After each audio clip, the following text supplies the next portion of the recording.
Hello everyone, this is Muhammad Bilal and you are watching and listening to me BE English YouTube channel where you can learn and improve your English language in a very easy and shortest method. So welcome to the second lesson of spoken English practice. Dear viewers, English का जो native speakers है वो किसी का ध्यान अपनी तरफ लाने के लिए जिन जिन अल्फाज और जुमलों का इस्तेमाल करते हैं वो हम इस लेसन में सीखेंगे. So without further ado let's begin और टुडेज लेसन. नेटिव स्पीकर किसी का ध्यान अपनी तरफ लाने के लिए एक्सक्यूज़ मी का इस्तेमाल करते हैं. डियर फ्रेंड, एक्सक्यूज़ मी नहीं, हम इसको किस तरह प्रोनाउंस करते हैं? हम इसको इस तरह प्रोनाउंस करेंगे, एक्सक्यूज़ मी. एक्सक्यूज़ मी और एक्सक्यूज़ मी नहीं, किस तरह प्रोनाउंस करेंगे? Excuse me.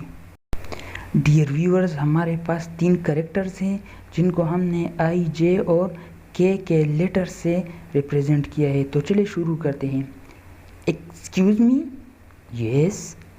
Are you American? Pardon me, are you from the United States? Yes, we are. Oh, I'm American too. Are you here on vacation? No, we aren't. We are here on business. Please sit down. Thank you. Thank you. Coffee? Yes, please. Cream? No, thanks. Sugar? Yes, please. Where are you from? I'm from Los Angeles. Are you here on business? No, I'm not. I'm on vacation. प्यारे दोस्तों, इधर जो vacation का लफ्ज़ इस्तेमाल हुआ है, word इस्तेमाल हुआ है, तो वेकेशन का मतलब है छुट्टियों पर हूँ और बिज़नेस का मतलब है कि मैं यह कारोबार करने के लिए आया हूँ. और पार्डन मी का मतलब है कि दोबारा मुझे बता दीजिए आप क्या कहना चाहते हो.